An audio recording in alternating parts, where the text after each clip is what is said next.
Orain urte batzuk apustu bat egin genuen. Ikusten genuen balore asko zeudela jokuan. Azken finean, kirola iruditzen zaigu oso garrantzitsu dela, bai gaztia, bai pertsona batentzako. Zarautz mailan hasi ginen 10 urte. Hasi ginen 10 urte playeroekin.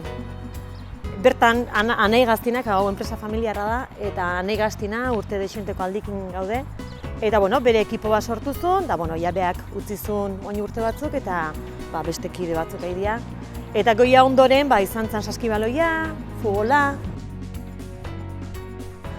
Baina horrek bultatzeko segimentu hori egiten, ekipoiek betire animatzen, partidu ikustea, semik eta eramat ditugu. Egia esan oso ilusio handi gintzion, entza rekonozimentu bat herrian bertan.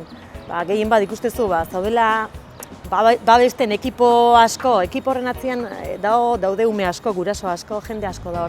Horrek esatia bakarrik, ulazia hemen dakeu aurrea jarraitzeko eta guri babesten, egia esan udaletxe batek aintzakota hartzia ilusio handi gintzion.